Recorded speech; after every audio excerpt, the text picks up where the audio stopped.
Hey guys. All right. Oh,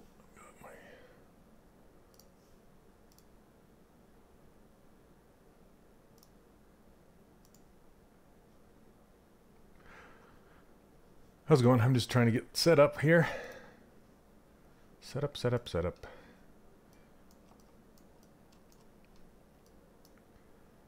All right.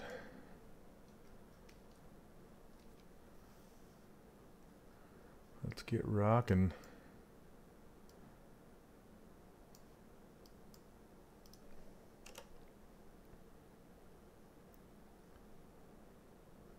Hey, what's up, me? Hey, Tammy. Can you guys hear me okay?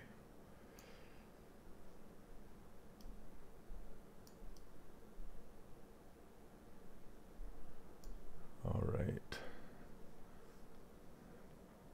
Should be working. All right. Might be a delay. Who knows? Sounded good. Thanks, man. How you guys doing today? All right. As you can tell, you guys, I've been doing a little bit of offline tweaking with her to try and get her out of the valley of the suck.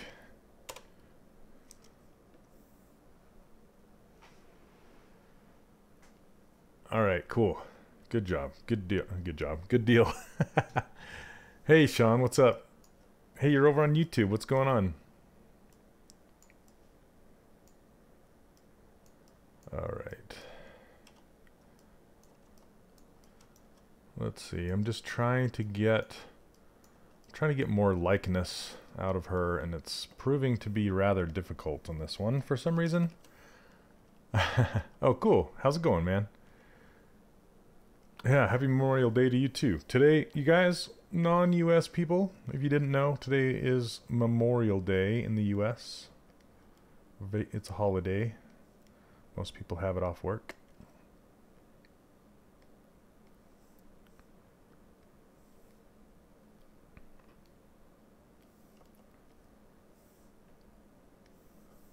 I'm just doing subtle, tiny little tweaks, trying to figure out what makes her look like her.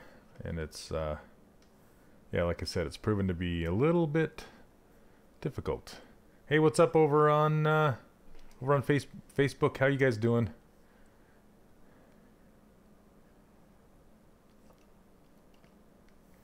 Just trying to...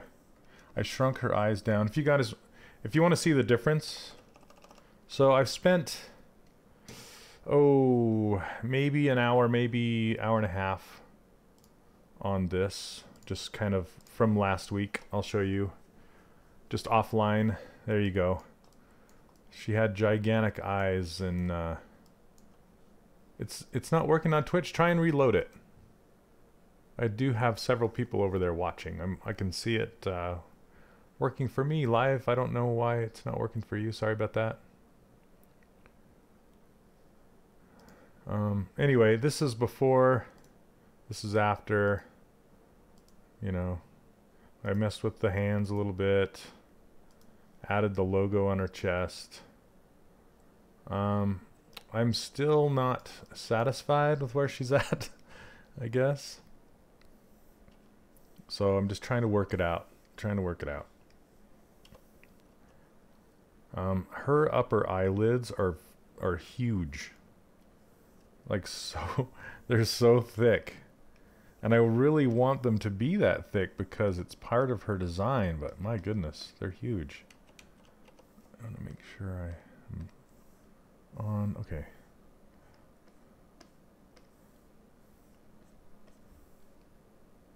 Yeah, they're big, big, big. They can be seen from outer space. Twitch is fine? Okay, thanks. Yep, if it's not working for you, just try reloading it, I suppose. Looks like we have some lumpy bumpies happening here. Let's see if we can get those resolved. Oh. So how you guys doing? Oh, it's okay now. Hey, what's up, Joner? Yeah, she's... Thank you very much. Yeah, she's... You think fuller on the lips? Yeah. I did shrink her eyes quite a bit. I've been trying to adjust her eyebrows. Looks like they're disappearing into her head now. Because I inflated that to fix the warbles. Let's pull them out just a little bit more. Okay. Oh my goodness. So most people around here are off visiting the graves of loved ones today.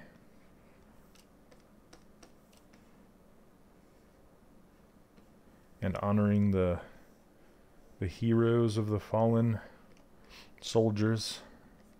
It's kind of what today's about.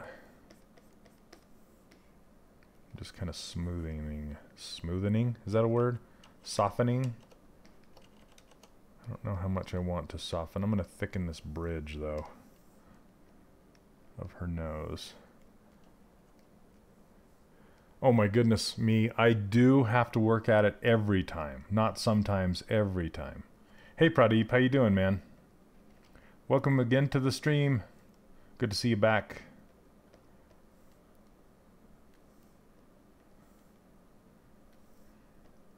Yeah, you know, sometimes when I have kind of a solid direction and I know where I'm headed, it's a lot easier.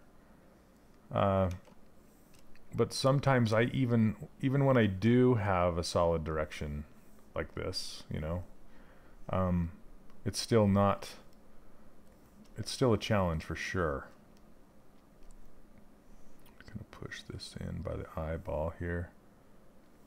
See, typically I will make the bridge of the nose like fill in all the way to the cheek. That's kind of a trick, if you were, like a tip, to add appeal. What I mean is, here, let me just show you in paint. So I'll just use this, I use this blue color. So typically, yeah, right? So typically I'll fill in this area right here, and I will build that up. So I'll make kind of a bridge from the bridge of the nose down to the cheeks. There's a muscle there. And it's nice to just kind of even that whole area out. But as you can tell, she has a very prominent nose that does not have that bridge. So I want to make sure I kind of mimic that, and it's weird because it loses some appeal when you do that. But it's looking more like her. So what do, right? And I'm just going to try and define the line underneath here and then just blend it up so it disappears. This is on a lower subdivision level. Also, I like to even out this area right here above the lips, so it's not so concave, you know. That's kind of a, what do you call it? I guess I don't want to call it a rookie mistake, but it's what a lot of brand new sculptors do, is they make the kissy lips, you know, like the lips that stick clear out because they're trying to match the side view.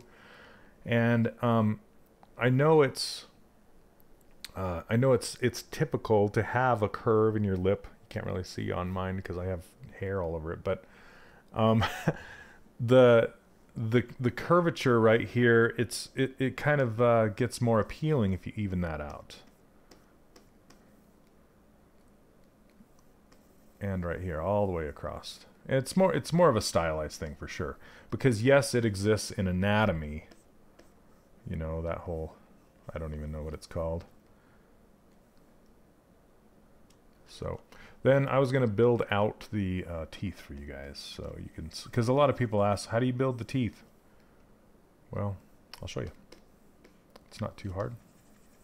Not too hard. I'm just smoothing this area out now. See, it's just a little more appealing and cleaner. Okay.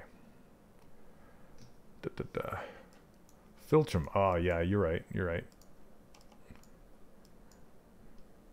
I've not memorized the things.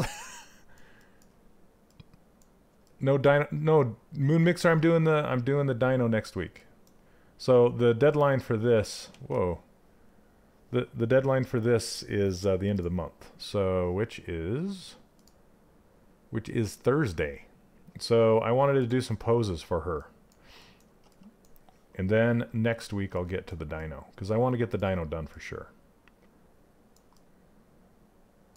So that'll be next week. Okay, so I'm just doing some final tuning before I go to pose her. Yeah. Just trying to get her to look like the concept. And I think I'm going to tweak the lips a little bit more. Go down in subdivision levels and just kind of pull them around. Just try and match that. She's got the biggest lips ever.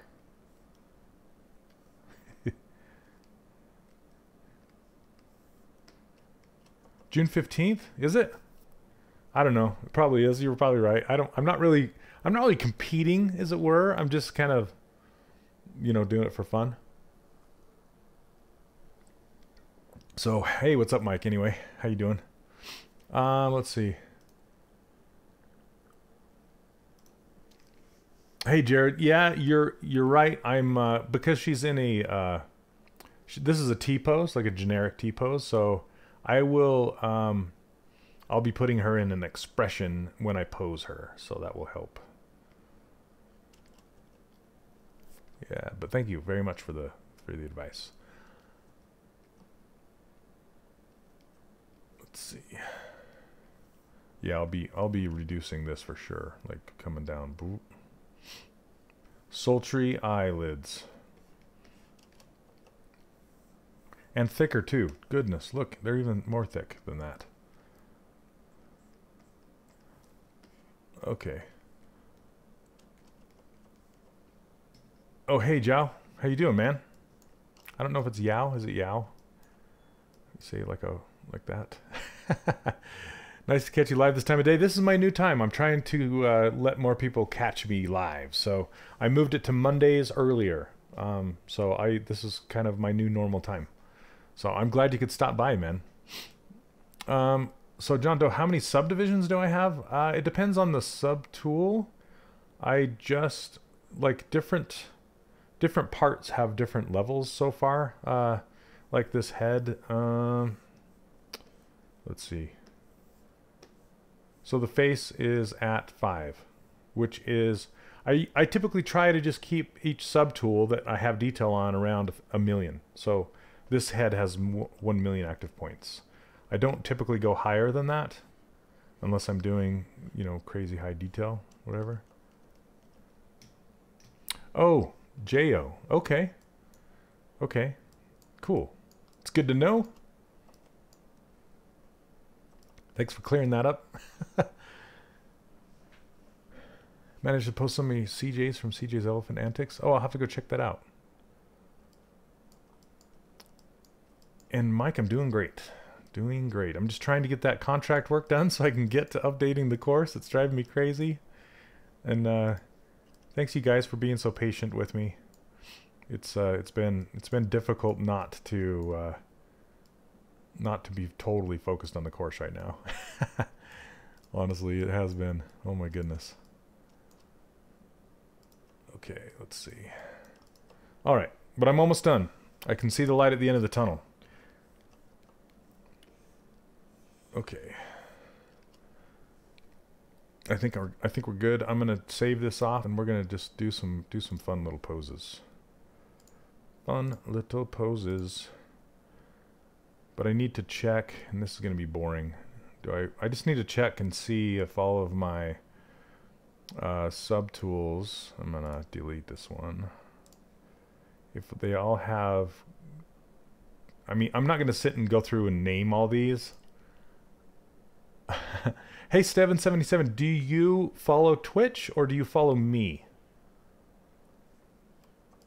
John Doe, I am on dynamic subdivision on certain parts, I should say. Sorry. Here, let's go through and check them out. There's, oh man, let me see if I have that plugin. Ooh. Where is it? Where is it? Where is it? I don't think I do. Scale Master, Subtool. I haven't installed it on 2018 yet. There's this really cool plugin where you can see all of your subtools and see which subtool has dynamic turned on or not. It's I'm trying to remember. If you guys can post the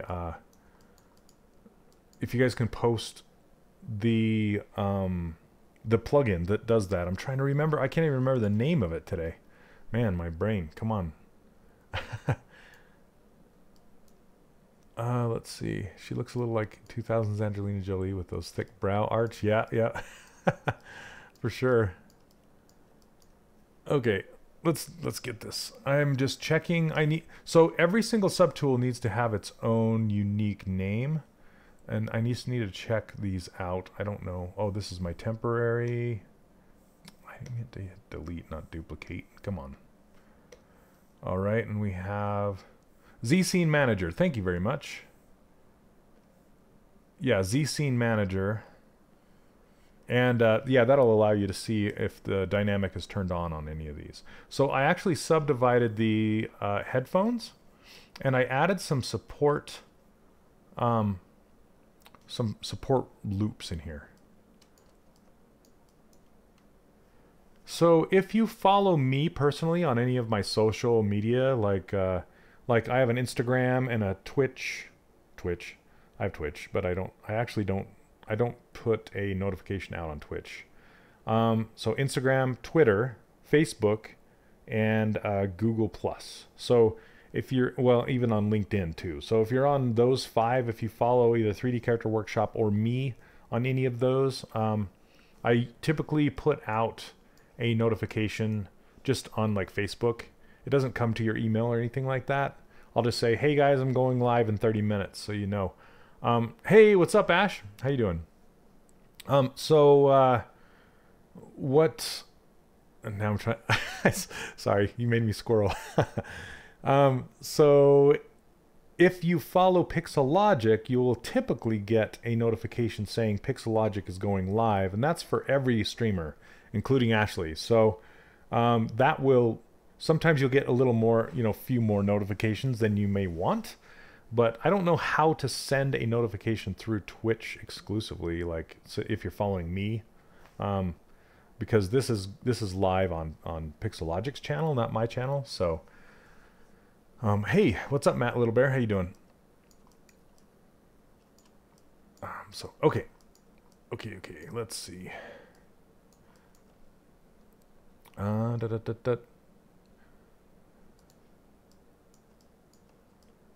You should. Hey, what's up, Worth? How you doing? Right? Oh, I hid the thing. Okay, there we go. I think it sends notifications to your personal channel followers when Pixel. Does it?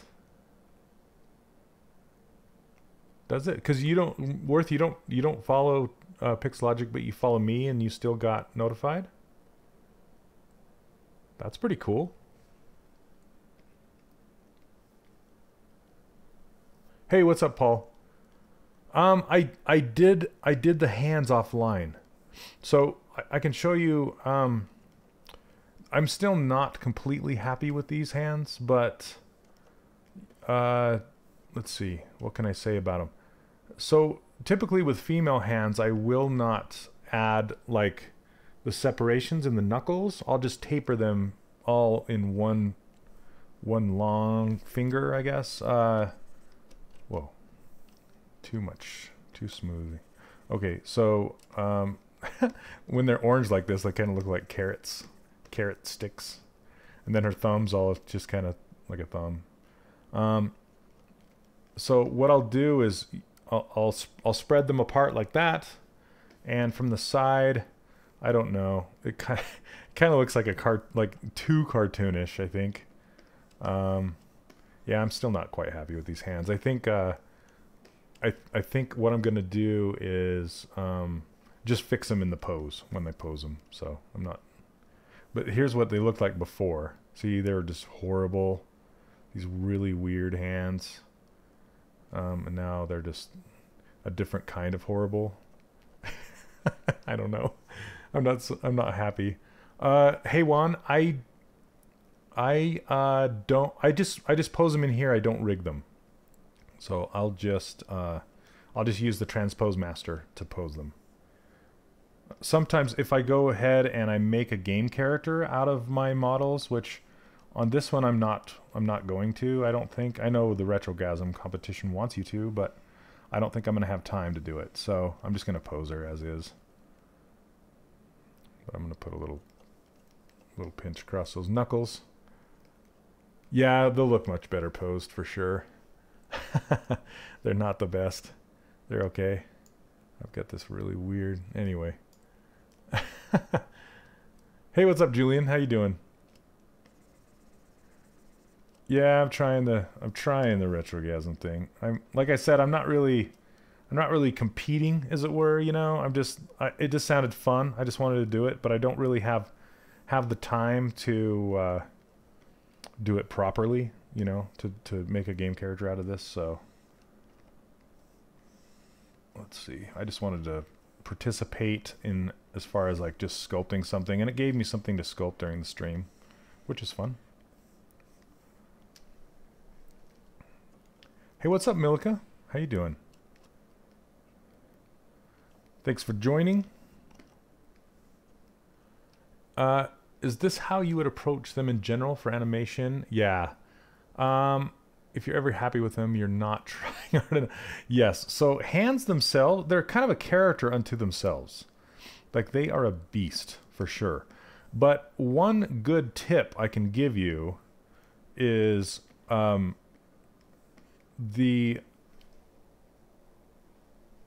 like don't put too much anatomy in there. That's the one tip I can give you. Like don't go crazy with all of the lumps and bumps and knuckles and all that kind of stuff. It's kind of like wrinkles in a face, like when you're putting smile lines in a face or something like that. Once you start adding more and more anatomy, they become less and less appealing and more aged up, like they look older and older. It's the same with hands. The more simple, the better. So with male hands, I typically go square with the fingers, and with female hands, I typically go sleek and pointy like this. And you'll notice there's not really much to them.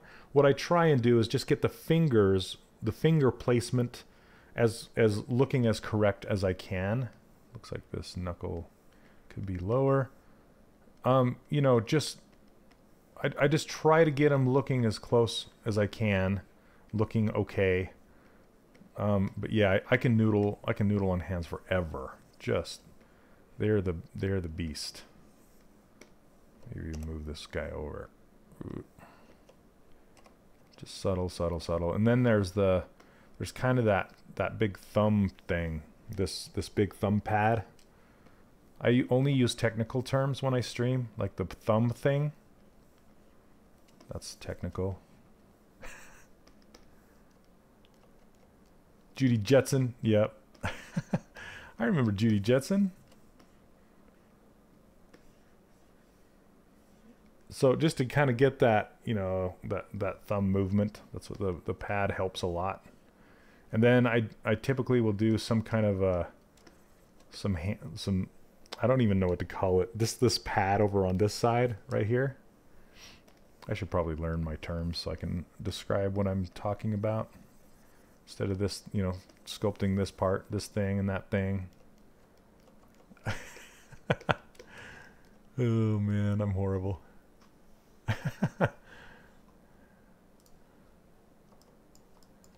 All right.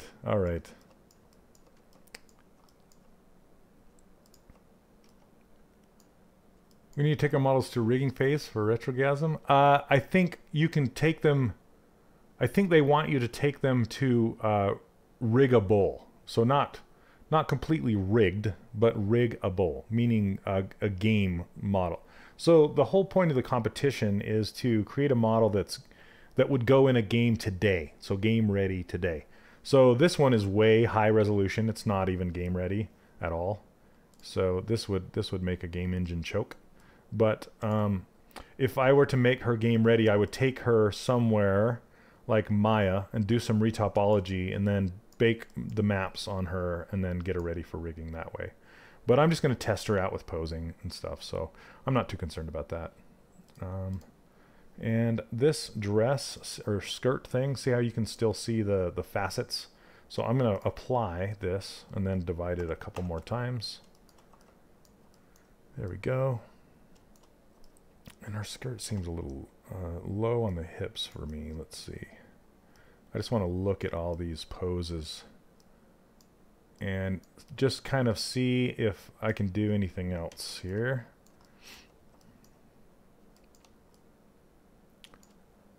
Let's see. Yeah, I need to take it a little higher, and I'm going to scoop it in the front a little more and pull it up higher on her hips. So let's do that really quick.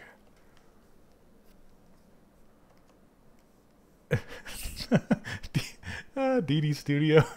Thumbus musculus. Yeah, it's like those made-up terms on, like Wile E. Coyote. Exactly, right? Exactly. The thumb thing. Thumping. It's something. Oh, man. You guys crack me up. Yeah, it'd be fun to make it drop back down across in the back again, too.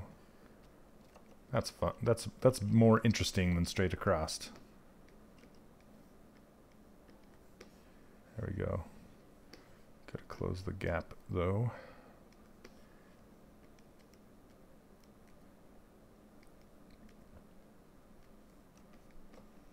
Okay. And when I make big moves like that, I always go down to at least level 1 or 2 of the subdivisions, because it's just easier to pose and it won't make the warbles that way. The warbles. Okay, let me get some coffee here.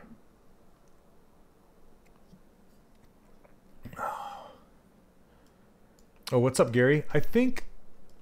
Did you post it? I think I saw Leisure Suit Larry over in the Retrogasm Facebook group. Is that yours? He's looking pretty good.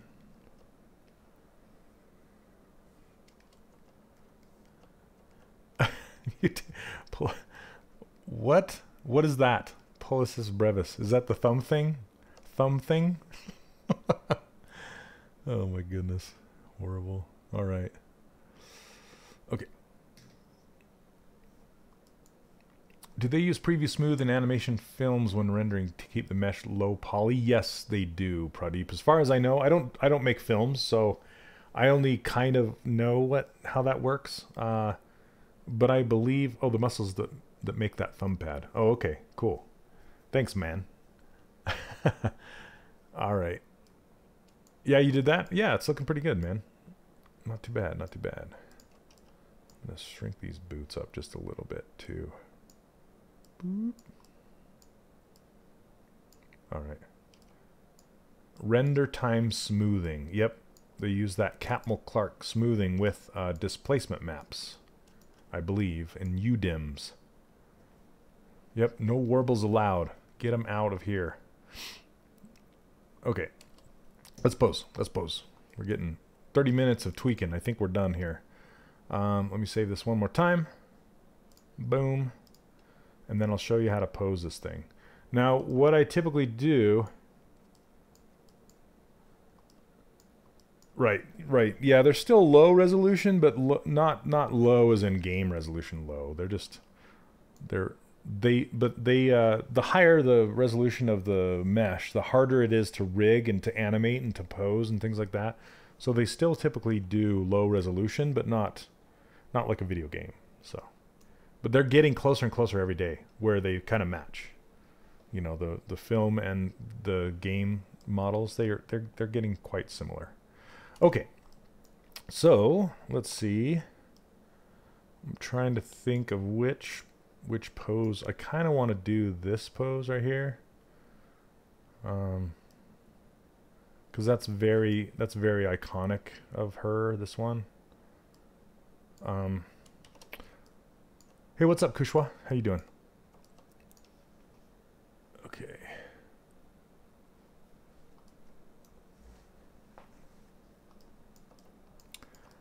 So what I'm going to do now, and I might crash, is I'm going to hit T-pose, and then before I pose it, I'm going to hit T-pose back to sub T because I want to try it and make sure it works.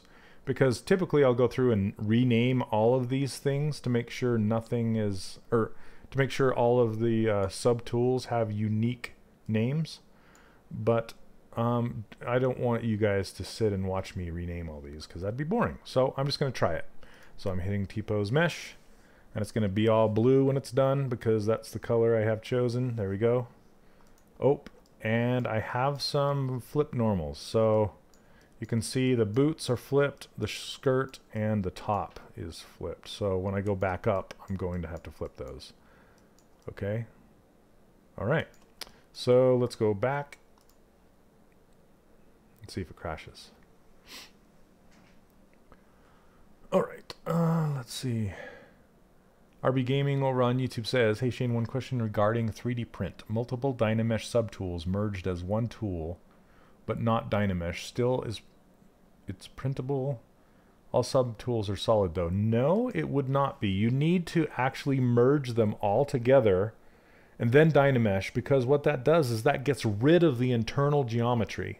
So if you have a bunch of pieces that are Dynamesh by themselves, but they're overlapping, you know, if they kind of interpenetrate each other, you're still going to have that internal geometry, and the print will most likely fail because it's, you know, I mean, some printers can take it, but most cannot. So I would recommend Dynameshing it to get rid of that internal geometry, then decimating it. So you'll want to go through a decimation process in the plugin, and then so then your file will get really small and your printer can handle it. Your printer will typically not be able to handle a raw Dynameshed mesh because it'll still be too high resolution, which will make your files too big. And the printer will go, gah, it's not that. Okay, let's see. Let's turn off double on these things. There we go. So if you have flipped normals like this, if your insides are outside and vice versa, you can just go to display properties and hit flip. Okay, let's grab this, turn off double, flip it, and I think the top was... And this happens when you extrude... Oh, you know what? It's taken a minute on this one because it has subdivision levels.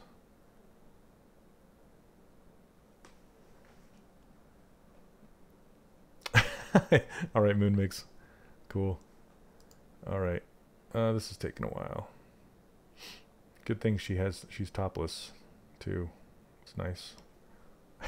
Sorry, guys. Anyway, RS or RB, I hope that answered your question. Let's see if there's anything else. Were the gloves? Gloves were not.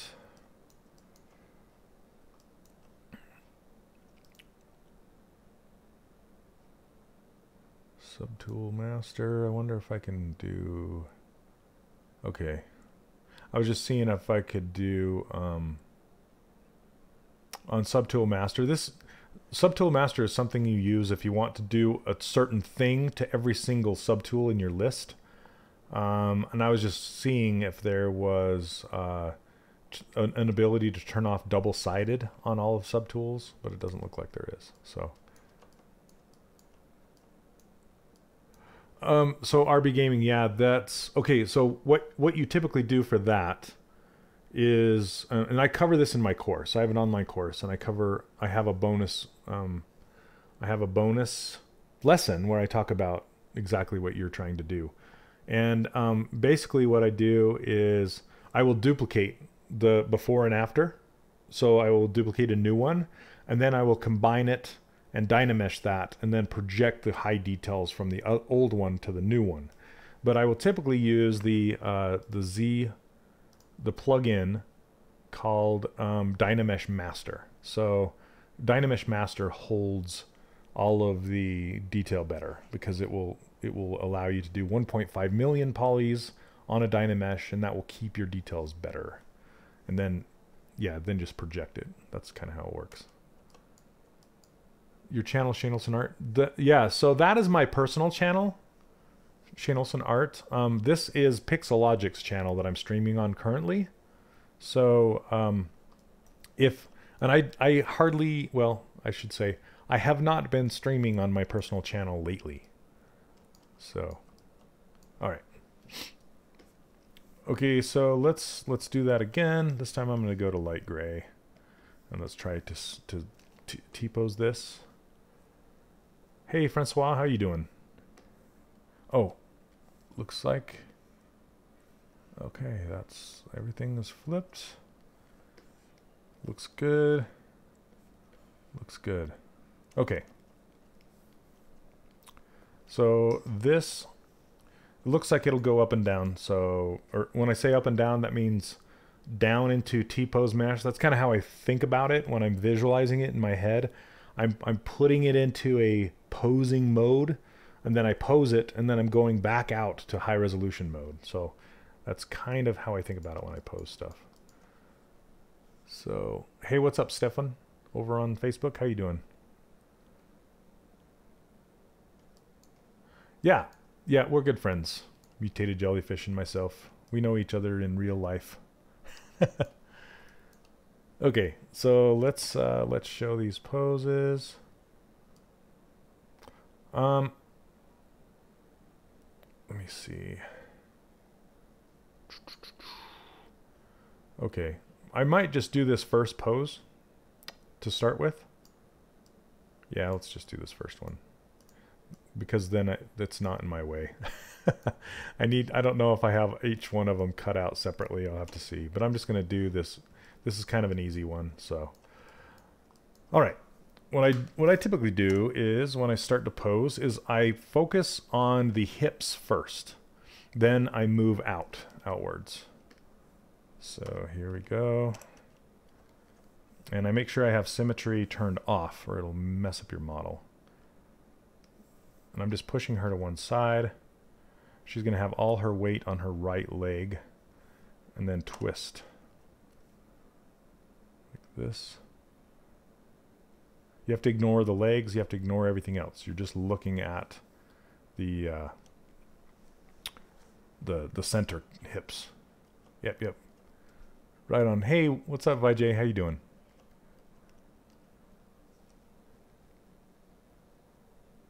Your card is not acceptable in PayPal? That's interesting. There's also a way where you can, if you specifically tell your bank what it's for, and they'll clear it before you make the purchase. Sometimes it'll work that way. So, sorry you're having troubles with that. That's not fun. Okay, so I'm going to hide these legs, and I like how you call it Shane Army, like Dumbledore's Army. Hey, Francois, yeah, it's so this is my new time, and it's for I changed the time so people in other time zones could catch me live. So I'm glad you could. Very cool. So when I'm posing, that's typically what I do is I will mask the positive. So I want to bend this leg, right? And I want to bend it along this axis right here, as if she was rigged. Because if she was rigged, that's where the weighting would occur. Her bone, her hip bone, would be somewhere in here. And then I will just invert that mask like this. And then I will put the rotator gizmo where I want it, and then rotate her leg. But I think I want to rotate her other leg out of the way first, because if I rotate it how it is here, it's going to be in the way. So I'm going to do the other one first. So I want to make this character for a game, but I'm not going to have time. So I'm just going to pose her. I mean, I might have time later. We'll see. But I'm just going to do a high res of her right now. And her knees are kind of like aiming towards each other, and then they're kind of broken and twisted out a little bit. Not necessarily broken, but they're they're kind of being twisted and they're, you know, kind of knock-kneed, I guess. I don't know how you'd say it. Let's see. So I'm going to actually twist her leg about here. Hey, what's up, Rock Paper Paint? That's a good name. How you doing? Welcome to the stream. This is another thing I like to do, is just fade this mask off, because I'm going to twist this leg along its axis.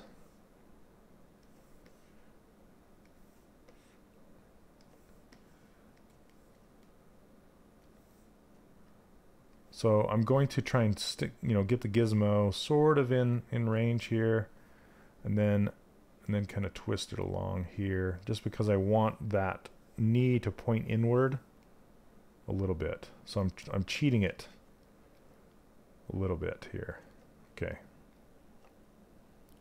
Then go down to the ankle and bend that ankle back. And that's the thing about posing, is that if you're coming from a program that you're used to, like Maya or something like that, and you're used to having rigged characters, and the bones have a specific place that they live in inside of the character, as the rig. And inside ZBrush, you don't necessarily have to have that point in space, your gizmo, exactly where the bone should or would be. It only needs to be in that specific spot from the camera angle that you're looking at, and that's it. So what I mean by that is I don't necessarily need to straighten out this gizmo and put it right where the ankle needs to be from this view, right? Because I'm going to be bending it like this, right? So I only care about it in this plane, from this angle. Okay, so I can hold down Alt and I can tap on the surface right here, and that's going to put my gizmo on the surface of that ankle in the front. So then I can tweak it a little bit and then reset it so it's straight. Then just rotate it like this to straighten out that foot. That's all I need to do. And then I'll use this, see this line across the bottom? I'll actually use that as a guide to help me see if my foot is straight on the ground or not. Okay, so those are some things you can do. Let's see. Hey Emmett, how you doing? Or Emmy the geek. How's it going, man? Or lady. I'm glad you could catch me too. On Irish time. Oh, are you? Oh, I know who you are. Oh, now that I saw your Irish time. Hello, how you doing? Yeah, I actually changed the streaming time, so so you guys can catch me more often. So, yay! Glad you could catch me. How are you anyway? How's it going? It took me a minute. And are you going to the ZBrush Summit again this year? Are you going to be able to make it? I know that's a long journey from Ireland. Let's see.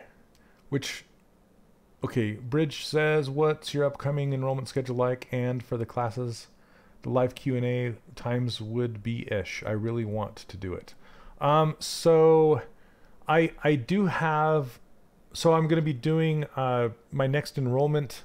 I'm really wanting to update the course. It's it's been in this limbo. I have a whole ton of stuff that I need to update the course with, including yeah, there's just a whole bunch of lessons and interviews that I'm going to be putting in there. So as soon as I get that done, that's when I'm going to open it for enrollment again. So that's just be on my newsletter and you'll be notified when it becomes open again. Then let's see, and then for classes in the live QA session. So I typically will do, and I've been busy with contract work, so the Q&A sessions have slowed down a little, so I've been doing them every other Friday. But it's typically Fridays at this time. So I typically try and do them around this time for about an hour or 2 hours every single Friday for all the students. So yeah, it'll be open for the enrollment is typically open for a week when I open it. You are correct. Okay, let's get this leg posed. Then sometimes the leg will be shorter than the other, and I'll have to cheat it a little bit. Like I'll make one leg longer than the other just to cheat it, just so they can both fit on the ground. Whoops. I'm just bending this one back a little bit, even though that breaks it. See, this one's this long and this one's this long. So I will probably lengthen this one a little bit and then shorten the other one a little bit. So let's about that long. And then you got to make sure you blend it. Okay. Usually the pub. That sounds better. That sounds better. Well, you know, if you ever have any questions, just put them in the, you know, when I announce when I'm going to do one, just put the questions underneath, and I'll try to get to those questions, and then you can watch them back when you're, you know, when you're available. Okay. Then sometimes what I'll do is I will get the move brush and make it very, very large. Let's see. Oh, it's 12 p.m. there. Let's see. I'm just glad people from India can see, because I was worried that out of all of them that you guys were kind of on the, you know, it's getting really late for you guys. So I'm glad you guys showed up. Should I be online for a session? Okay.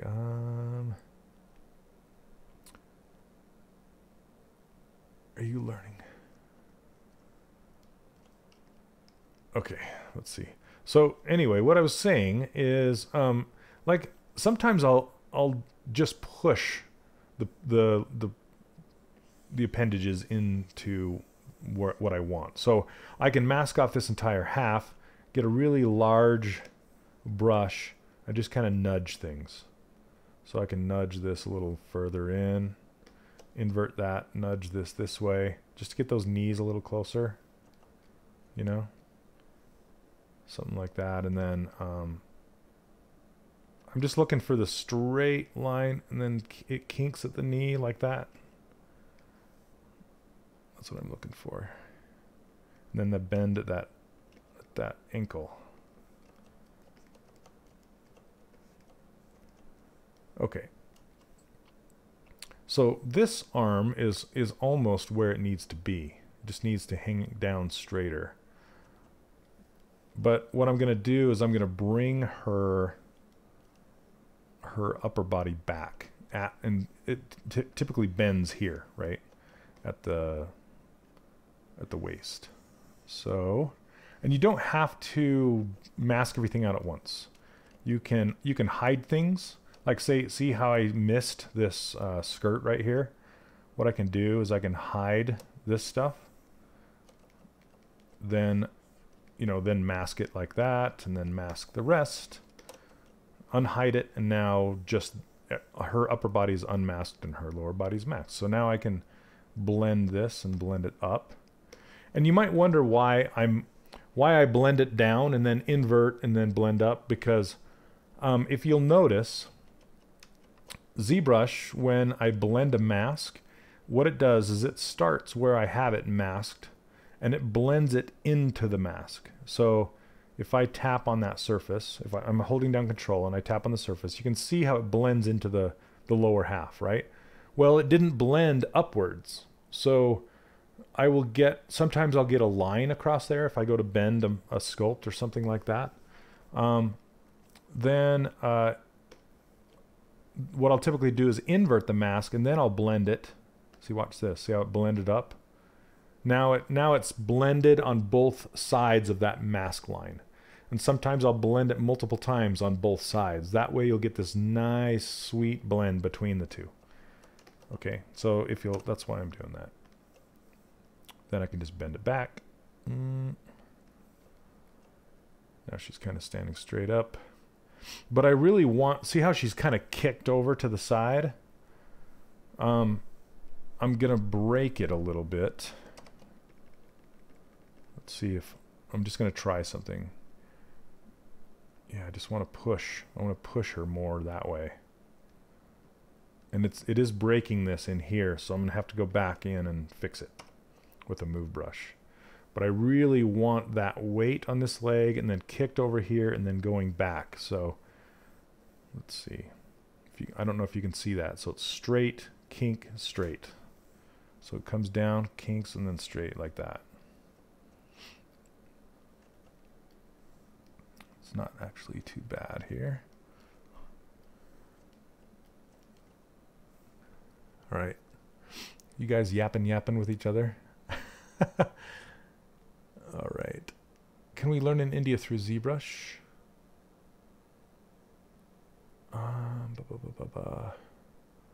Thanks, RB.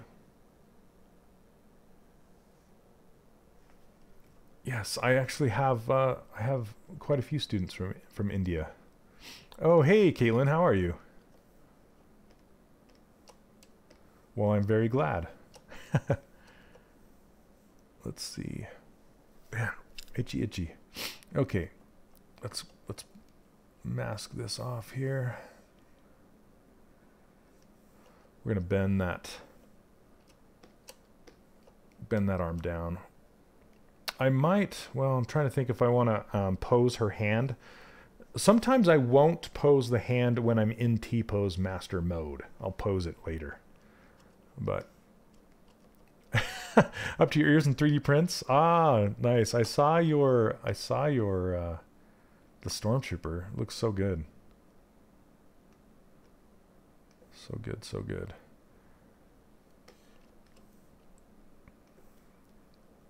And Form Labs keeps asking me, when are you gonna buy one? When are you gonna buy one? I need one so bad soon. I'm just trying to justify it. Okay.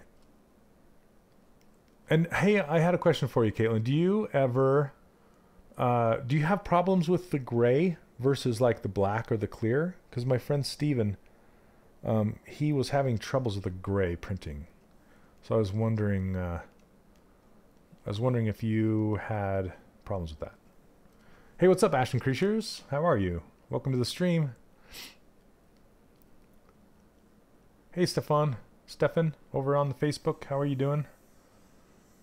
Can't remember if I said hello or not.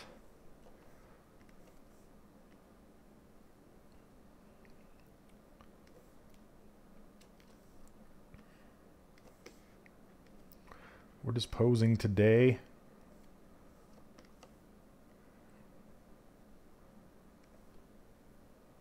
Bend this mic in. Bring it down a little bit.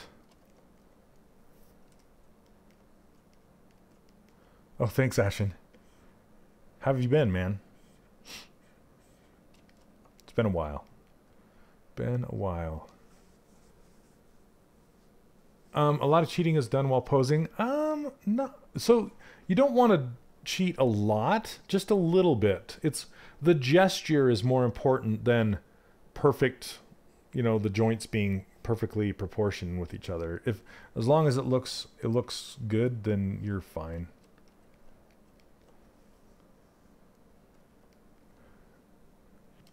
Oh, the black's the best for sharp detail. So a guy from Blizzard told me that. Not having many issues with gray, just a normal occasional failed print due to me. Oh, positioning badly.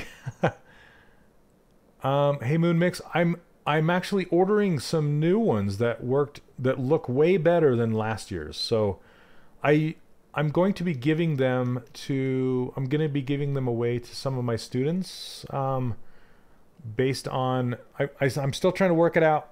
I'll figure it out, but I may put them up for sale if I have enough demand for them. But yeah, thanks. I'll think about it. Okay. Man, you guys have got great questions today. Let's see. Can I will invest initially in one of those cheap LCD resin printers. Oh yeah, and there's nothing wrong with those. As far as like, it's just fun to hold your work in your hand, whether it's, you know, like a crappier quality, you know, extrusion printer or a nice, you know, resin printer. it's yeah, it's that we had one of those extrusion printers at Disney just to do prototypes, just to see what it felt like in your hand, because the a resin print would take 14 hours where an extrusion print would take like 2, you know. So we could get a character printed very, very, very quickly, relatively, on the extrusion printer, even though it was like the best quality we could get at the time, but it was still not quite as good as like a resin printer. So I don't know what the actual terms are. And you can see how I kinked this wrist when I pose this, and that's okay. All you have to do is go back in here, isolate this out, and just smooth it down and fix it. Always fixing, always fixing. Oh, they still look awesome. Yeah, and they're getting better and better. Those extrusion printers, they're getting better all the time. So let's see.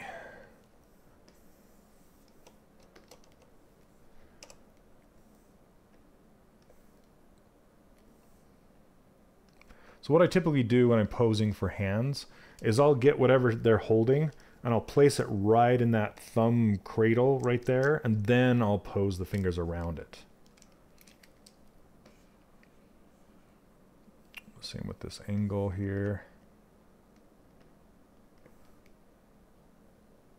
And it's clipping through her skirt, so I might pull this hand away. You know, I'll fix this pose. I just want to kind of get it into that pose first, and then I'll make some tweaks and fix it so it's not clipping and stuff like that. Oh, they printed a 3. I heard about that with concrete, right? Like a big, huge concrete printer. I did see something about that. Super cool. Okay. Let's get this other arm done. Resin is stuff. You're going to mold. Oh, interesting. Okay. Hey, Bridgemonger, that honestly, between you and me, that's what I want a 3D printer for. I want to make my own little miniatures for D&D. Right? Who doesn't?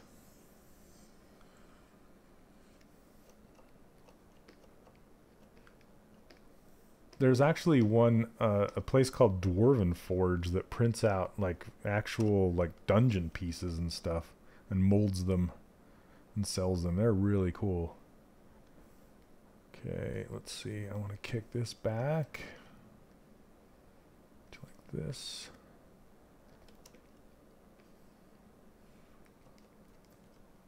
Hey, Thunder Bunny, I did. This is my new streaming time. I wanted to see if I could catch more people during the day, so this is my new streaming time. Mark it on your calendars. Let's see. And if I missed your question, type it again.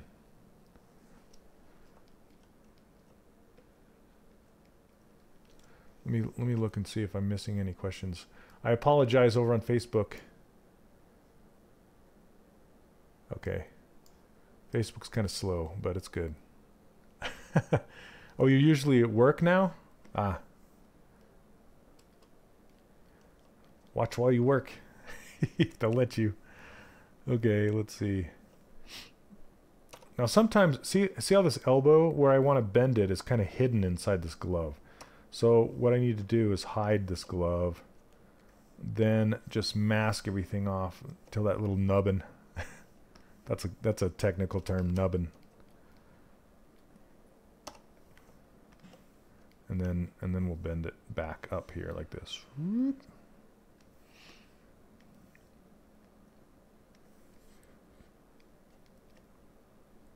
Okay, that's an interesting pose with that wrist. And what I'm looking for here is just for the hand to be where I'm kind of trying to visually bend that wrist up to see if it's going to work, because the thumb is going to be behind her hip and her finger is going to be in front, and then these two are kind of wrapped around like this.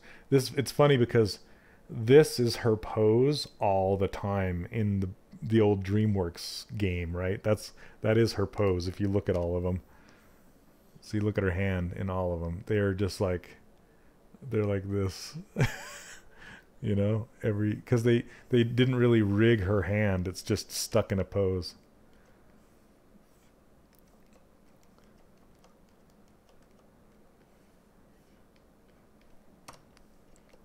It's actually holiday here too. It's a Memorial Day here in the US. So do you guys like this time? I know there's some people that are catching me that don't typically catch me. So that's good. I'm just going to move this glove down and out of the way. Look at this nubbin now. Poor nubbin. Let's clean it up. Kind of looks like a little finger. Bent nubbin finger. Alright. I'm going to have to clean this glove up. Looks like she's coming through her top here. Jeez.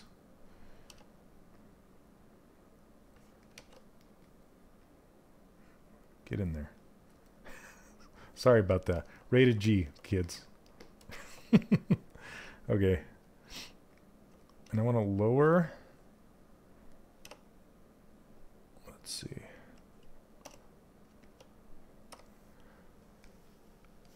Stuck in the Kung Fu grip. Yep, gun pose. You should ask Formlabs to sponsor you and get a big discount on our printer. I honestly... I've talked to him about it. They're not big enough really to sponsor yet, I think. They're still trying to make it. So yeah, now our butt's poking out. Jeez. Come on, Ulala. It's not that kind of stream. Can you use deformers in T-Pose Master, or does that break the T-Pose? No, it's so as long as you hit accept after you've used the deformer, it's absolutely fine to use in pose. Yeah, it's totally fine. Just make sure, you know, after you do it, you hit that old accept button, you know, so you clear it out and say, yep, that's what I want. But yeah, it works great. Okay, I'm going to straighten up the bottom of this skirt. Kind of like this. Just so it has that curve. I'm trying, like you can see what I'm talking about. This curve right through here is what I'm looking for. Just kind of accentuate that kick out. Okay, then she does some kind of weird things with her head. So see how her neck's kind of pushed over here and her head's kind of pushed over. Okay, let's see. Matt Little Bear, yeah, no worries. I'm glad you can join us. Kushwa, let's see. Okay, answered that. Here's a course that. Yes, Sapphire Jewels, thank you very much. I do have a course. It's called 3D Character Workshop. You can see right above my head, and all the way up above my head, you can see the actual address, 3dcharacterworkshop.com. And I have a newsletter that you can sign up for, and you will get these brushes and this user interface for free if you sign up. And I will typically open it up for enrollment. And currently it's closed for enrollment. I need to be better at communicating what that I actually have a course. It's kind of hard to see that I have a course there when you're there. But if you go to the gallery, you can see some of the student work, some of the amazing student work that's been done. But that's part of, as soon as I get this contract work done, that's part of my plan, is to make a video for my homepage so I can explain, you know, what the course is and when it's available and that kind of stuff. So yeah, I have a lot planned. It's coming. Okay. So I'm going to push this over and break the neck and then kick her head back like this a little bit. Boom, like that. Then turn it just a little bit. Thanks, Moon Mix. Thank you, Caitlin.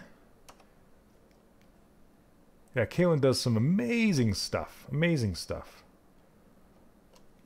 She does lots of 3D prints, and she's actually like keeping the Disney Infinity look alive, which I appreciate.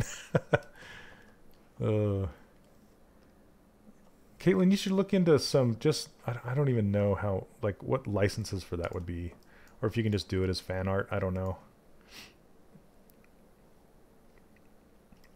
Just sell small runs. You know what that'd be awesome. Now, I know that this hair, I didn't build the hair like it is in the game. So she's got two different kind of pieces. There's one coming from the part and then tucking under this piece that's kind of flopping over. I made it all as one piece. And I'm wondering if I should actually redo and make it like, I mean, there's warble in there, but make it more like it's designed in the game. And I think it's designed that way just because of limitations, not because of design. So I don't know. I was trying this instead, but okay. One more thing I want to do is I want to kick her shoulders back and her head forward. So she's kind of with that attitude. So I can't do it, but okay. So this is going to be interesting to mask off.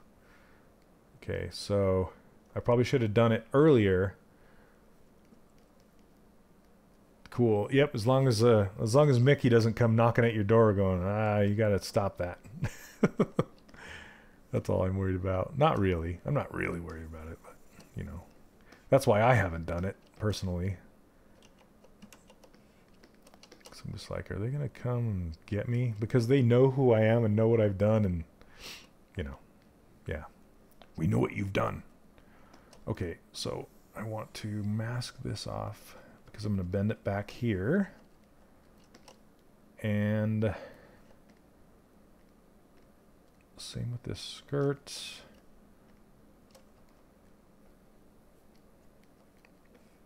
Okay, now I can mask this off.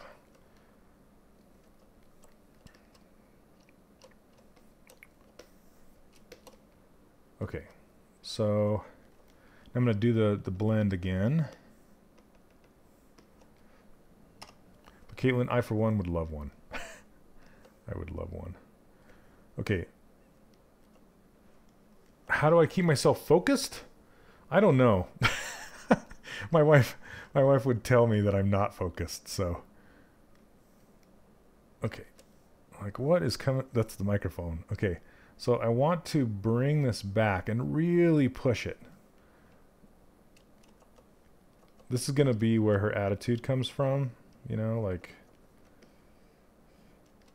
And I might push this whole everything forward. Okay. Yeah, that'd be great. That'd be great.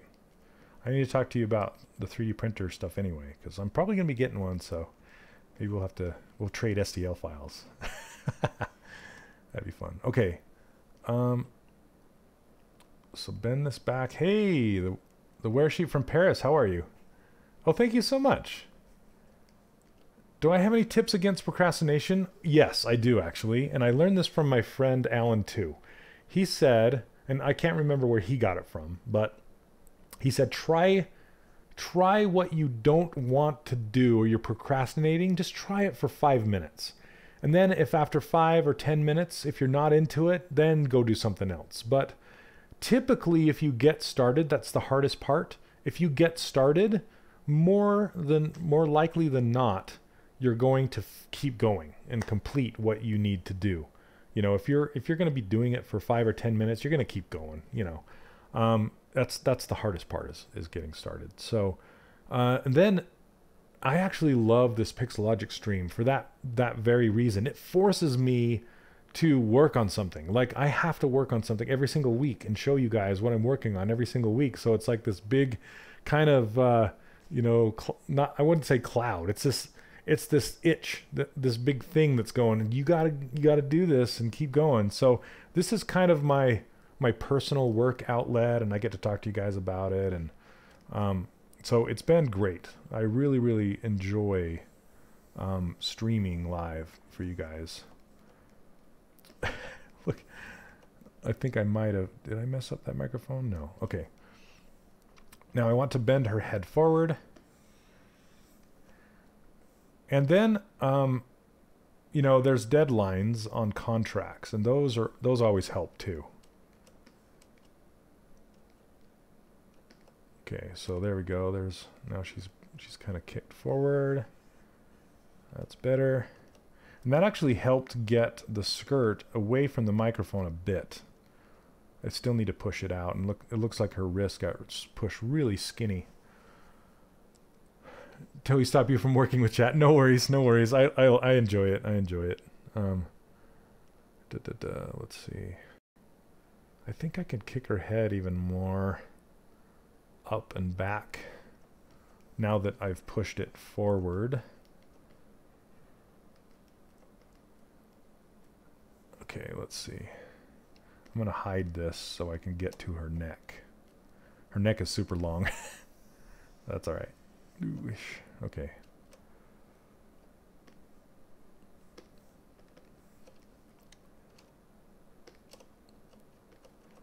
And I'm constantly kind of keeping track of what is hidden and what is not.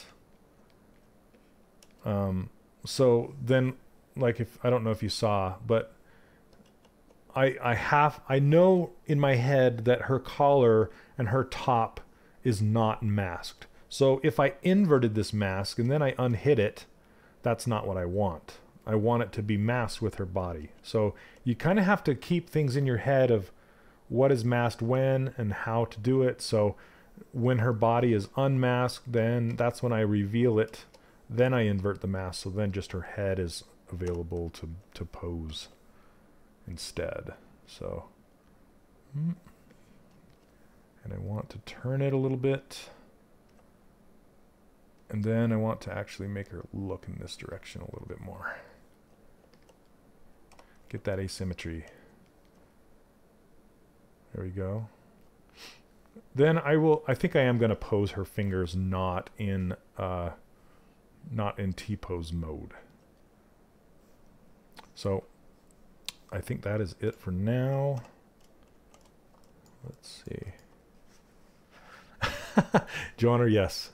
Completing a project in 2 to 3 days, which I know I can complete in 1 day, but couldn't work with full concentration. Oh, yeah. Yep, that happens. That just happens. You just kind of have to pace yourself, you know. Take breaks if you need, but just don't push it all to the very end. That's that catches a lot of people off guard too. Okay, so now I'm going to push this back to the high res. See how long it takes. Yeah, I'm actually gonna swing it around the front. It's always fun to watch it go back into high res mode because pieces get off. Okay, so that's where we're at. And I'll swing this around actually.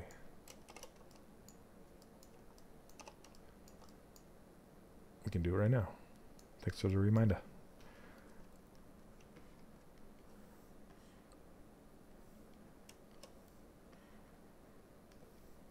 Just to get that in there, aim it down a little bit more. Hail trope, yep. Swing and report show. Why don't more news reporters do the same thing, right? All right. Okay, let's pose this hand. We're gonna mask this one off. That's the thing too, is I might put these into their own subtools because they're posed completely differently. Let's do that. Let's auto group these two and then split them off.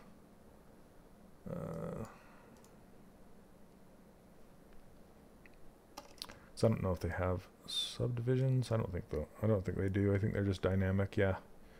Okay, so I can split, group split. Okay. That way I can mask this one off and I don't have to worry about messing this one up. Okay. And when I pose, I typically think about it like a tree, meaning like, and you probably watch me do it, I start with the stump and then work my way out, like work my way down the roots, which are like the legs, all the way down to the feet, Then I'll start with the stump again, like her hips, and then I'll work my way up the trunk and then out the branches and then to the leaves. And so I'm down to the leaves right now, which are essentially the fingers. But instead of just starting to go and pose these, look at that pinky, to start just posing these hands, I must have missed a mask somewhere. What I'll want to do is I need to pose the hand first before I pose the fingers. I know the fingers are part of the hand, but I guess starting with the wrist is my point. Oh, what's up, Pedro? How you doing, man? Thanks, sir.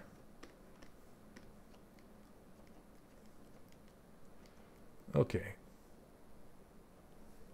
How to assign hotkeys to menus? So that is actually, I can show you really fast. Under preferences, here, let me move her out of the way. If you go to custom, let's see.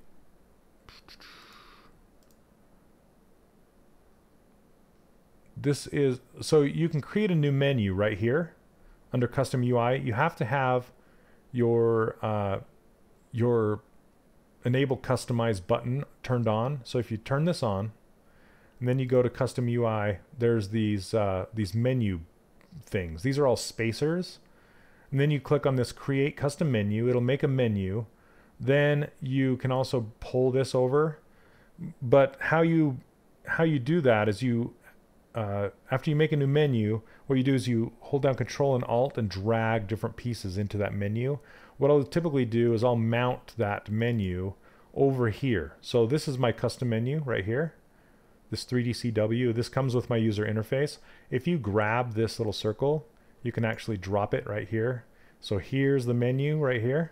And since Enable Customize is turned on, I can hold down Control and Alt and I can move these bits around. See that? I can move these around. And it's really, really easy to set this up.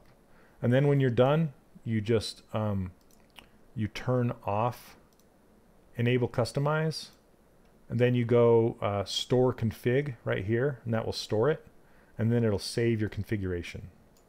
And if you ever want to delete anything, you just grab it and move it out into the canvas. So I hope that helps. That's kind of a really fast a fast tutorial on how to do it, but it's pretty easy.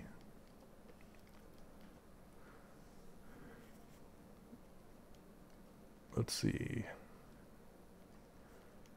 Oh yeah, nice. The lower is greater Zach Petrock or something like that. Oh, I met Zach. He's a cool guy. Okay, let's get back to this really quick.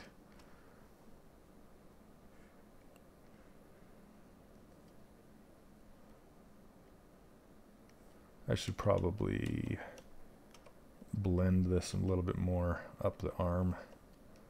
It might mess it up though. We'll see.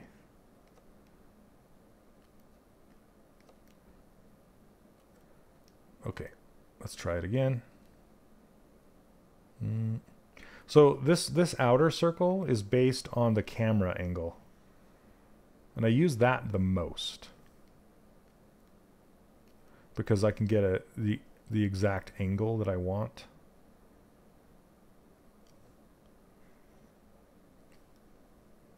So her thumb is going to go behind. Looks like I need to close that gap in her skirt too. Pedro, yes, I did actually. The only thing I really use the transpose tool for anymore, and this is what I need to update in the course. The only thing I really use the transpose tool anymore is to bend stuff, to use that bend trick to bend things. And I might actually use that with these fingers coming up here in a minute. But yep, I don't really use the transpose tool much anymore. Okay, let's clean this up. It's all twisted now. Sometimes I'll untwist it if it's too twisty right here. And all you have to do is just kind of mask this area. Maybe not that much. Blend it. Stick the gizmo in the middle of it. And you'll want to make sure it is kind of going down the length of the thing. And then just kind of untwist it. Ooh. You blend it some more.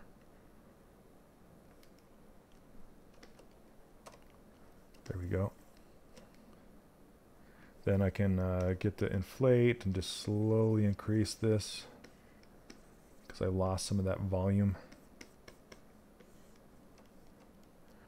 Hey, what's up, Dante? How you doing? Welcome to the stream. Yeah, I'm streaming earlier now. Streaming early on Mondays. Okay. Man, it kind of messed this up, didn't it? I'm going to have to fix that glove. But not inflate. It just kind of made this weird kind of bulbous thing going on right here. I'll need to run pinch along there again and fix it. Okay, it's just bugging me a little bit for now, and then I'll smooth this out later. No worries. But got messed up. Okay. Okay, let's fix the skirt before we pose the rest of the hand. Make sure symmetry is turned off. That's the thing when you're posing, what you want to look out for is when you're modeling, symmetry is turned on. And when you pose it, you typically will forget to turn symmetry back off. So you're like, oh crap, I was moving that over there and I didn't mean to, and blah, blah, blah, blah, blah. So, yeah. Okay, so I need to actually kind of break her thumb so it's going back.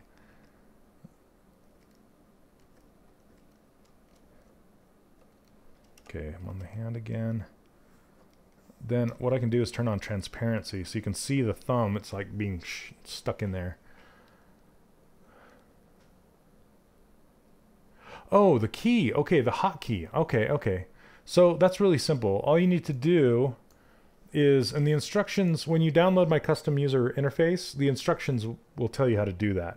But all you do is hold down Control and Shift and click, sorry, Control plus Alt, or the Command key if you're on a Macintosh. So Control, Alt, and then click on the word. And see how it says press any key combination to assign a hotkey? And then all you do is push, I assign it to number 2 on my keyboard on the top, not on the number pad, to number 2. And then it'll open up the menu if you push number 2. Then what I do is I assign my back pen button to be number 2. So now if I click over here, it just pops open that menu. So I can just have it anywhere I want. It's really, really fast. Okay. Did I miss anything else? Okay. Let me know if I missed your question. Sorry. I'm just going to kind of bend this thumb backwards. Break the hand a little bit. You got to kind of check to see how far back your thumb can go before you have to move your wrist back. Okay. And if it's looking too broken, you got to fix it. All right. Then we'll just curl these fingers down. Hey, Igor, no problem, man. Thanks for stopping by and catching me live during my stream. Okay. Now, let's start bending these fingers. And with the fingers, what I'll typically do is I'll bend the upper half first. And I typically will ignore the third knuckle, or the whatever you want to call it. So you have this knuckle, then your middle knuckle, then your end knuckle. I will typically ignore that end knuckle unless it's a more realistic character and I need to bend it. But I'll typically just fold the finger in half like this. And I will just mask off the tip of the finger, and then I'll come on this, turn the camera to the side, blend it, tap on it, and then bend it like that. So that's, yeah, that gets a pretty nice blend right there. And I think I might be too close, maybe not. That's okay. And let's do it again. And another way to do it, another way to mask it off is to hold down Control and drag down the length of the appendage like that. And what that does is that puts your, that'll automatically blend it for you, and it'll also put your gizmo kind of where you want it to be, but it's up on the top right now since I started the drag from up on top. Then I'll just, okay, that's, see, it didn't quite work out. It's a little too far down the length. So let's do it again.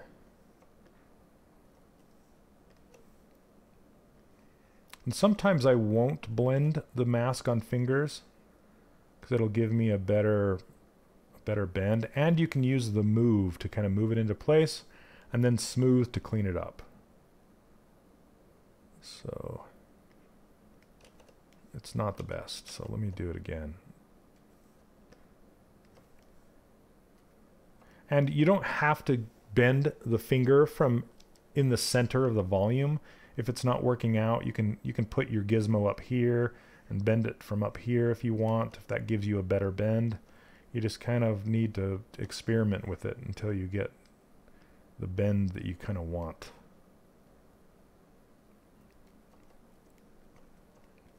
Okay. Also, another rookie mistake when posing fingers is like new sculptors will typically they won't fix the knuckles, so the knuckles will lose their volume when you bend them.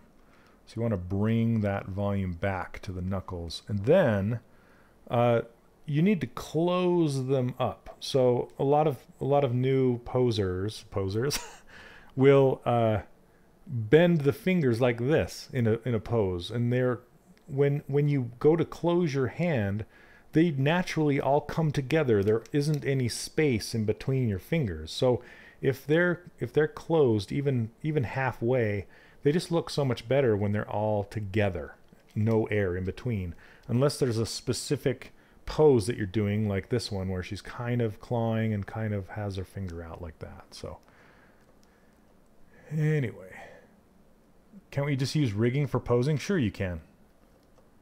You can do whatever you want, man.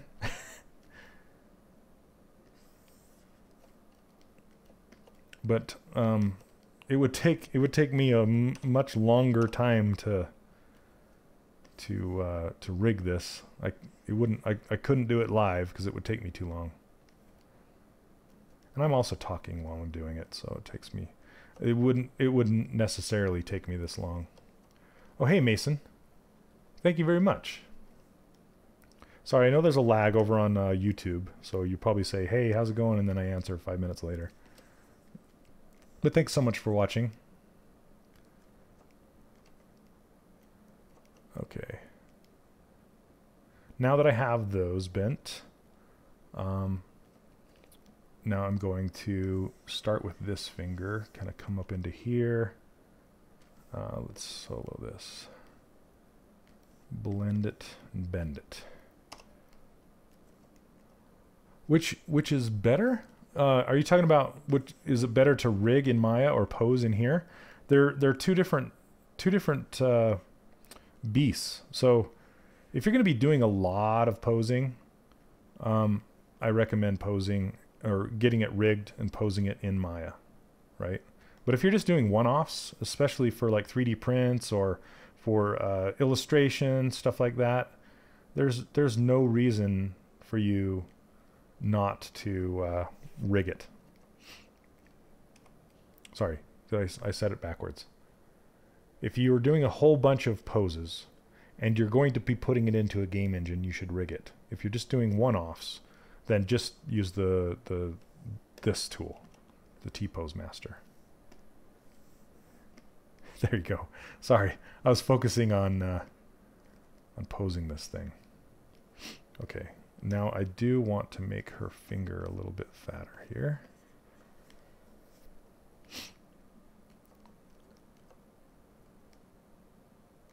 Yes, yeah, Joner, exactly. Mix-a-mo's like lazy rigging. Yeah, I've messed with that a little bit. And it also depends on what your goal is, you know. If you if you're wanting a job in the industry, and you're wanting a job rigging, then you need to learn rigging in Maya, you know. But if you're a character artist and you just need something rigged really quickly, Mixamo's fine.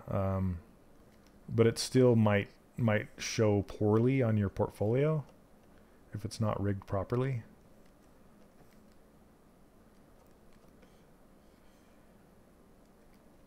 Okay, this is I'm gonna have to clean this up for sure, but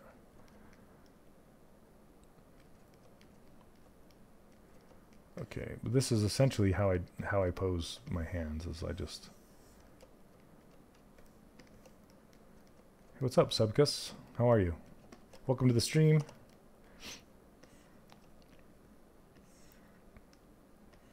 Notice I'm using move too. Don't be afraid to use move.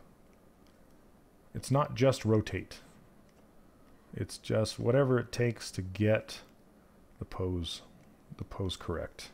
I'm even using the snake hook to kind of curl this in. And I'm losing some volume here. And inflate to get this to close up.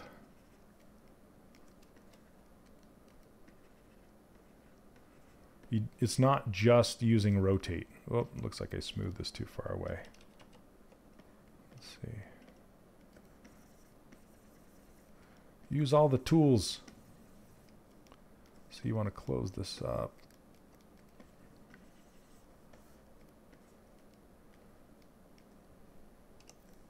Sorry, I'm focusing for a second. Trying to anyway.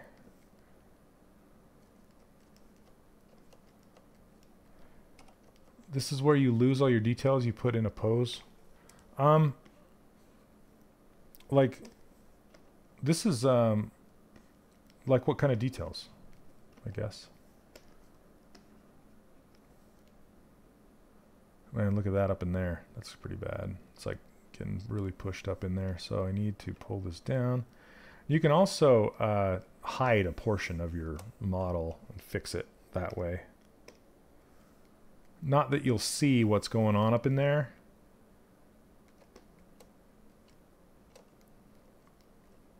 Advanced Skeleton is great, actually. That's one of my favorite rigging tools in Maya.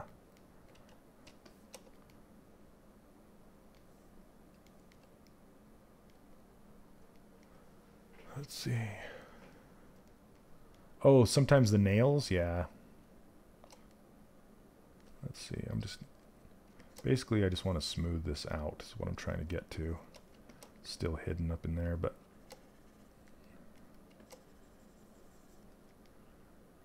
smoothing this out, and then I want to inflate it.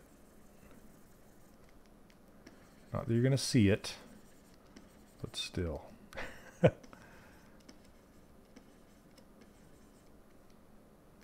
Okay. Now... still too far away. I can use snake hook with topological, turn range to 3, and hopefully I can only grab these fingers. Come on. Nope, it's not working. Let's try a move. There we go.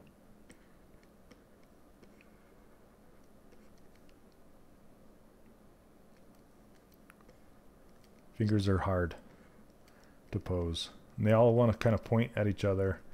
And this is all messed up. Let's inflate them.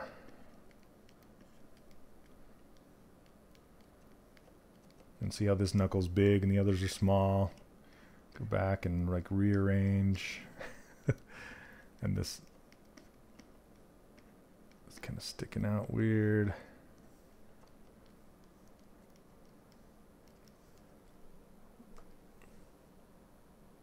Pradeep, it depends on what they need. Honestly, it's if that's what they want, then that's what I'll give them. And typically, that is what they want. Is an A pose, a neutral pose, as it were. But sometimes I'll even take it just on my own, and I'll pose it on my own, because there's a lot of times that you won't find the character. Like you won't.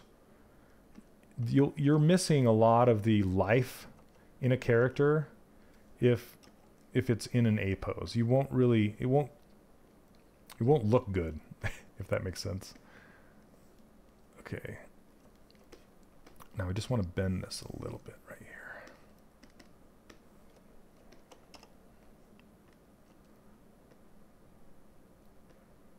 So what I'll do is I'll pose it anyway, just on my own, if I have time anyway. And then let's see. Then I'll take what I learn and propagate the stuff back into my neutral pose. So I'm gonna kind of change this a little bit. That finger's looking really long and wonky. Bend it.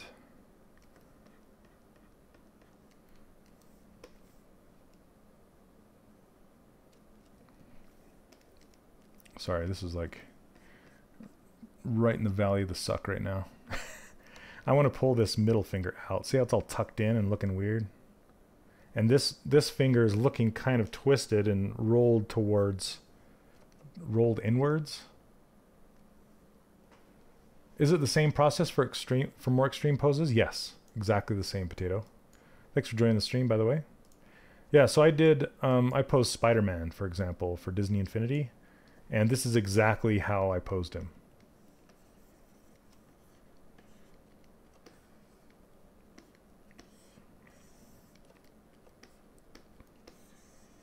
It just takes time, but it's totally doable. A lot of people are just like, I don't understand T-pose master. I don't understand using the gizmo. And, you know, it's just a matter of practice and getting it to work how you want it.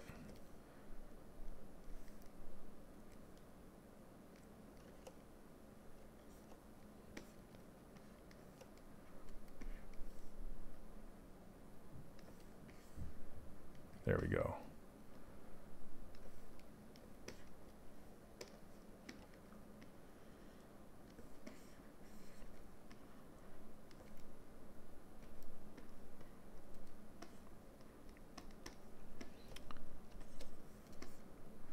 Fingers take the most time. I think they take even more time than the face. Sometimes. Then what you can do too, just to help, is take something like the pinch brush and just run it across the knuckles. See, I'm actually working with a mesh that's this low because I'm in dynamic. It does not have real subdivision levels, which I may put some on here.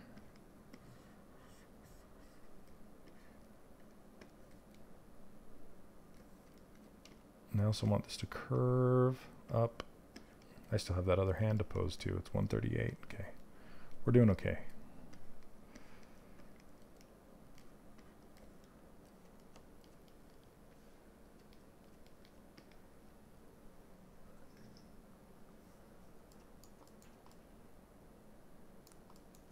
And you also want to watch for direction changes and swoops. So if you look at this coming down right here, then it goes like this and then like this. That's kind of the shape I'm looking for. But right now I do have some warbles going on that I'm trying to fix and work out.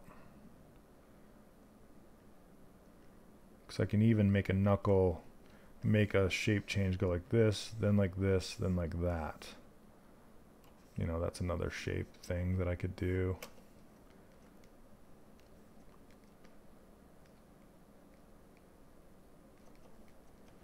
Okay, let's, I think I'm gonna put subdivision surfaces on here just to get a little more detail so I can do that pinch thing I was talking to you guys about.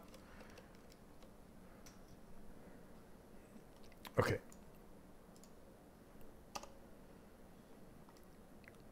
Yeah, let's hit apply really quick, and then subdivide it again just so it has a little bit more detail, and see how it's still kind of messy. And what my friend Brad Bollender does, he'll actually put each finger into its own poly group, then it just makes it a lot easier to grab each one separately and pose each one separately. So yeah, you just really want to get in here and just clean this, make it super clean, so there's like super straight line coming in, as straight as you can, you know? Like this line should be as straight as possible.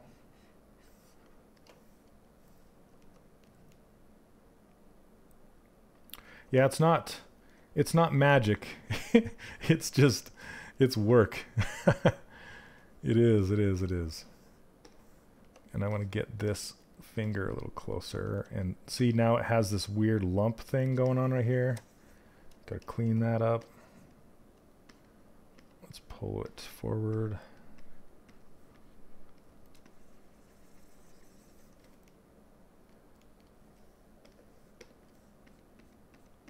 I mean, yes, there are some tips and things that you just kind of learn over time when you, as you pose, just to, you know, you just kind of learn how hands work and how they look good and that kind of stuff. Anyway, sometimes this ruins it, but it's nice to get a good knuckle ridge right across here, and then it kind of continues down right here, and then smooth it back out, because that's your change of direction right there. Then you could do the same thing on these lower knuckles to clean them up a little bit. Except look at this finger's all off. You want it like this.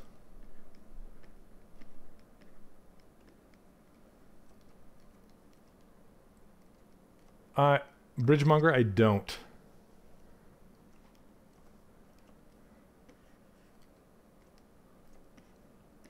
So, Pradeep, I'm going till 2 o'clock. Which is 15 more minutes. It's taken like forever. You sound like a... That's funny.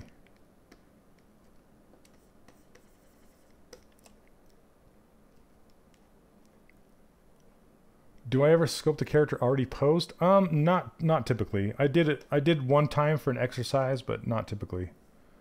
Because you want to take your character as far as you can in the neutral pose. Typically. Man, this is still messed up. Okay.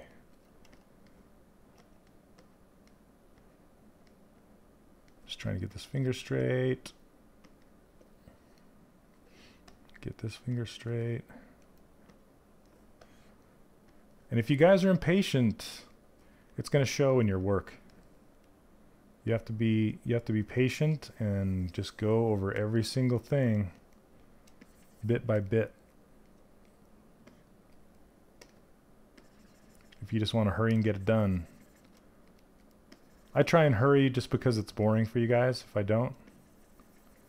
But I typically spend a lot of time polishing. Noodling, polishing, noodling, polishing. Yes, without symmetry is slow, but it is, that being said, it is good exercise though. Okay. I'm okay with that now. I think.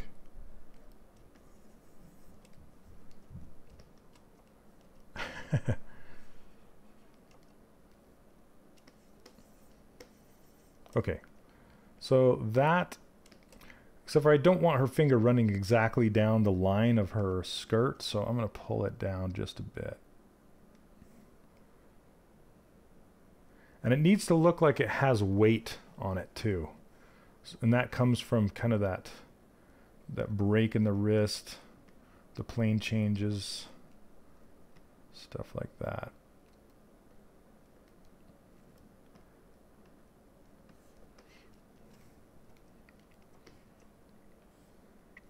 See, now to me her hand looks small, so I would want to make it bigger, and that's something that I would translate into the neutral pose that I wouldn't know otherwise. Like, to me, like this hand over here, it looks fine. It looks like a decent size.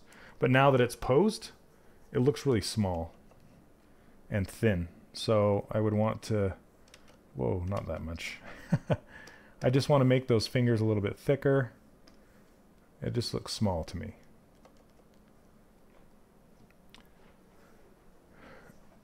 Let's see, Dr. Jones a lot. Is it normal to have more problems modeling one gender or the other? It is normal. It is normal. And typically people just have their, you know, what they like over another. So, you know, like my preference is females, and I have an easier time sculpting females. I don't know why. And then there's a lot of people that their preference is sculpting males. Typically it's harder to sculpt females, that's for sure. But it doesn't necessarily matter either way. I just messed up that hand royal. Gosh, now it's looking like a pig. Like pig fingers. Okay. Yeah, so what was I going to say? There's one of my favorite sculptors of all time. His name's Kent Melton. Yeah, he was the one who's like, you should try sculpting asymmetrically once in a while. And that will just help you improve your skill so much, because you have to think about it, you know? Okay. So, oh, you're talking about Danny. Yeah, Danny Mac. Yeah, he kind of has a style and a whole thing down that he likes to do. He's really good at it. He's gotten really good. That's what happens when you do it all the time, is you start to get good. Okay, let's I don't know that I'll have time to pose this hand around this microphone, but we're gonna do our best. Let's see here. And I know that this hand, I want this hand to be bigger, so I'm just gonna make this hand bigger already.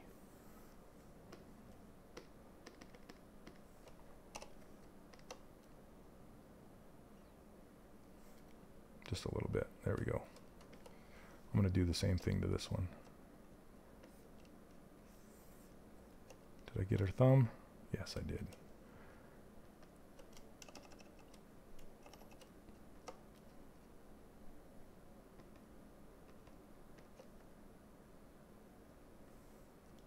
Yeah, it's looking better. Her thumb's going into her hip now, but that's okay.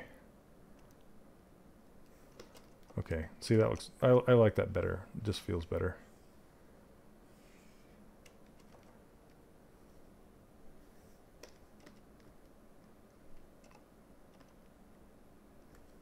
But there's something about that finger that's still off. It's bugging. I don't know what's going on. All right, I can't noodle with it anymore. Here we go. Oh, Mrs. Incredible. I actually built her for Disney Infinity. And then my buddy Brian posed her.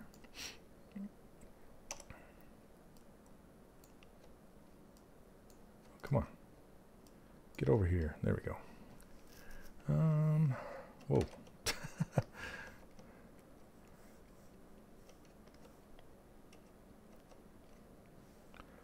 Okay, why aren't you focusing on... There we go. That's what you're using? All right, on.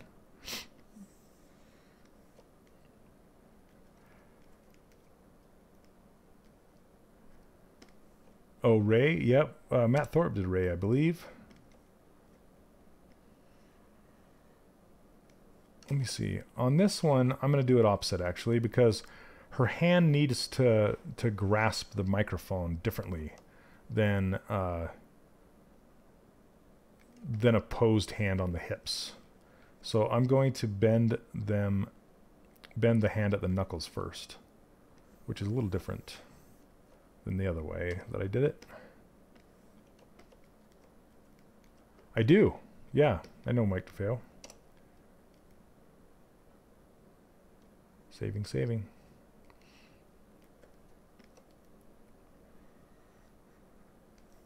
Yeah, Michael's awesome. He's one of my favorite sculptors as well. I kind of got my technique by watching Michael DeFeo work.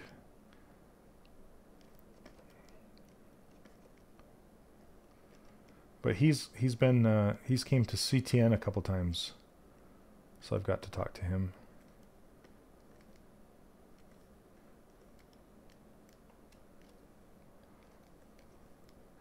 These fingers look like Dr. Seuss fingers because they're like, I don't know why I did that. Oh, that's funny. Who did the Rapunzel? That would be Brad Bollender. I think you can find it on his ArtStation, actually.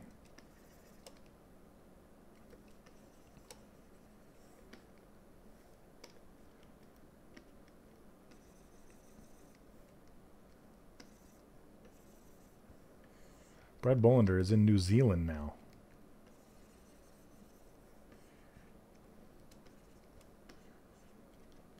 Working on the Clash of Clans games.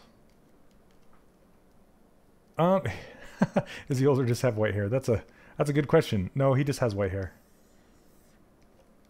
He's older than me, but he's not like old enough to have white hair. I don't know. I think he's just, you know, just some people go gray early. I don't think this is going to work, but we're going to try it anyway. Bending all the fingers at the same time. It's going to break it. Yep. Okay, I got to close them first. Finland. Is it Finland? What did I say? Gosh, I don't know where people are. Thanks, Worth. Is it Finland? You're right. What did I say? I'm a dummy. Did I say the... Oh, wait. I said New Zealand? Did I really? I was thinking the Netherlands. Isn't Finland in the Netherlands? I was thinking that... Start with an N. I don't know. I'm sculpting, man. You're right. You're right. Supercell's in Finland. Thank you. Got my back, Worth.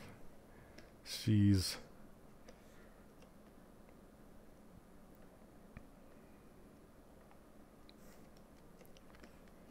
New Zealand. Weta's in New Zealand. And Troy and Lena's, they're in New Zealand.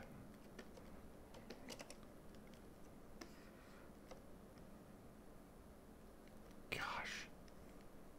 What's wrong with me?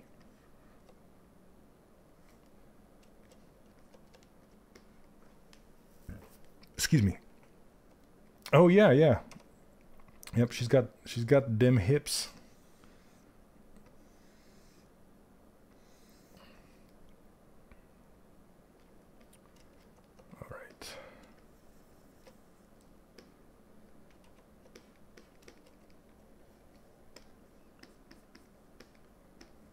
New Zealand.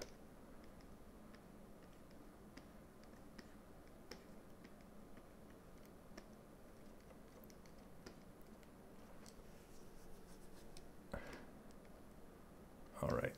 Hey, Worth, I'm almost done with my contract. I'm excited.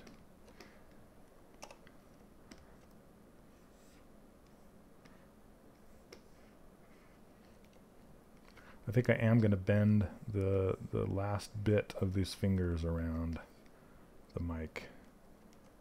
Yeah, you should.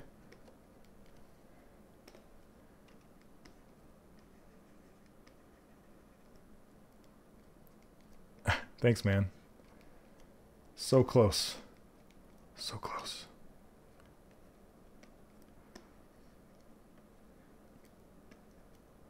These big, long fingers.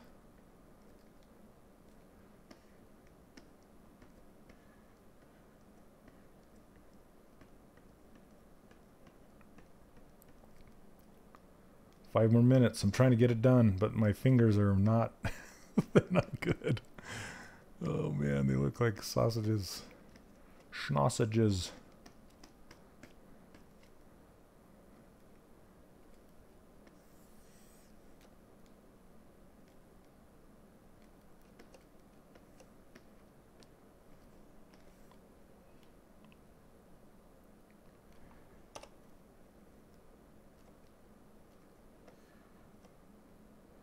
I'll probably have to finish tweaking these offline here.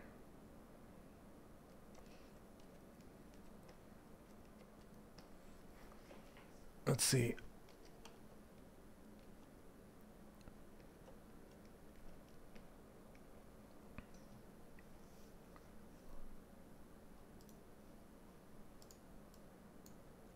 Oh, sorry.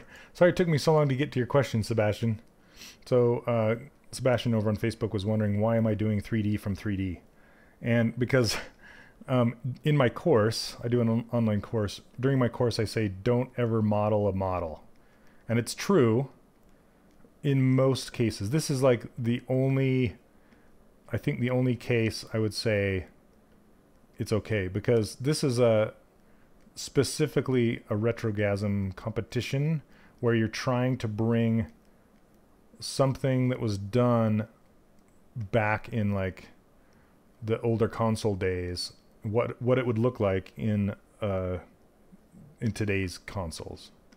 And that's kind of the name of the game, so that's why I'm doing 3D from 3D. But typically I say that's a big no-no. Like if you're putting together your portfolio, don't model like Wreck-It Ralph. You know what I mean? Don't go put something like that in your portfolio. It's called retrogasm. It's there's a Facebook group on Facebook, and it's being run by Troy and Lena from New Zealand, not Finland. And it's almost over. Mike said it ends June 15th, did you say? I thought it was the end of the month. June 15th is a weird date. Why June 15th? What does that have to do with anything? That's weird.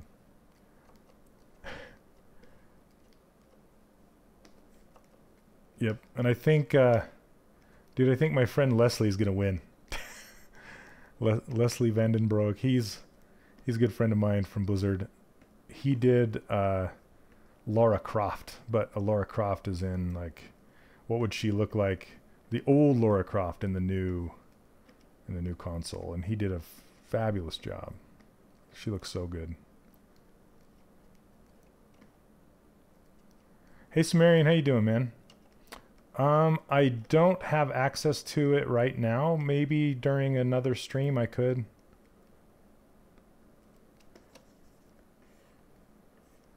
These are all Gumby Knuckles.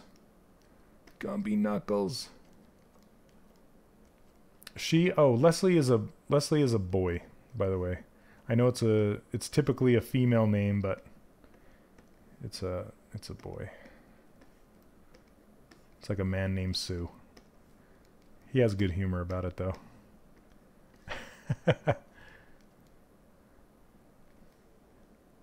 Yeah, Leslie is a boy.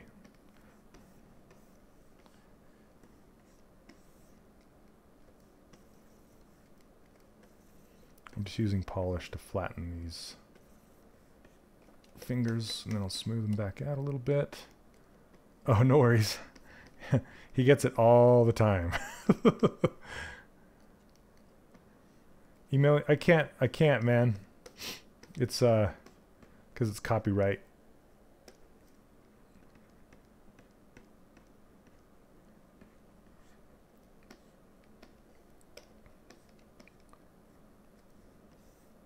Sorry. And it's on a hard drive that is not available. I don't have it hooked up right now. I'd have to go find it and hook it up and dig him up. I might have flattened those too much. But I can dig him up for if you remind me next stream. I don't know if that's too late or not, but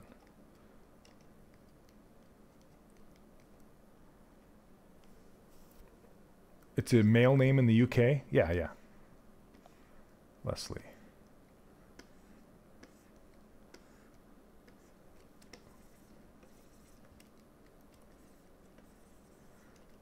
He comes to the ZBrush Summit once in a while too.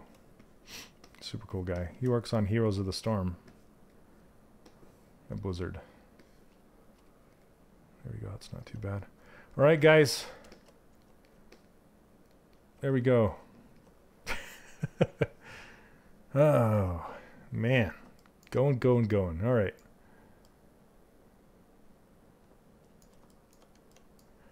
Infinity Incredible Style. Using the entire family's practice studies. Nice. Very cool.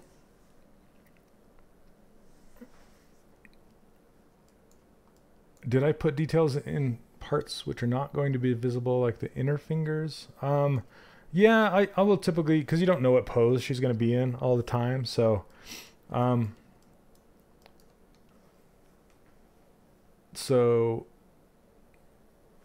thanks, Mike.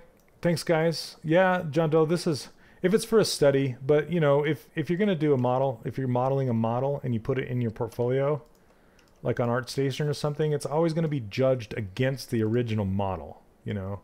I mean, this is different because it's a low poly, you know, super low poly versus high poly. And, I don't know, this, it could be better, but it is what it is. Oh, man. Thanks, guys, for joining my stream today. Got a pose done. That's kind of fun. I'm almost done. I still want to tweak that right hand. It looks weird, like this pointy hand. It's weird. Anyway, thanks, guys. Thanks for joining me. As always, I have a course, an online course. If you guys want this, if you want information about it, you can go to 3dcharacterworkshop.com and sign up for my newsletter. And if you do, you will get my free user interface and brushes and my ruler file, which I use every time I sculpt. This is the ruler, so I can kind of figure out how tall my characters are going to be, and it helps with 3D printing, and it helps with going back and forth between Maya and programs like that. So yeah, let me know, you guys, if you like this new stream time. It looks like I'm getting a lot of people watching me during the day, so I'm going to keep going with this time. It looks like a lot more people are able to catch me. And if you are in the US, enjoy the rest of your Memorial Day today. It's a holiday here in the US. And if not, just enjoy the rest of your week. And I will see you guys next Monday, same time. And I think I'm going to be working on the cowboy again. If you guys can remember the cowboy, it's been a while. It's been a while. But I really want to get him done for the ZBrush Summit. And I want to get him printed. I want to get the dinosaur printed like this long and the cowboy sitting on him, like riding him. Be kind of cool. Keep this time. You guys like it? Right on. All right, Pedro, I'm glad you could catch me. Anyway, guys, what else? Anything else? Oh, and I think that that magic wheelchair thing's still going on, so check that out, pixelogic.com/MWC, I believe, magic wheelchair. Every time you open up ZBrush 2018, the splash page pops up, and that thing's really cool, so check that out. Anyway, guys, take care, and we will see you next week. See you later.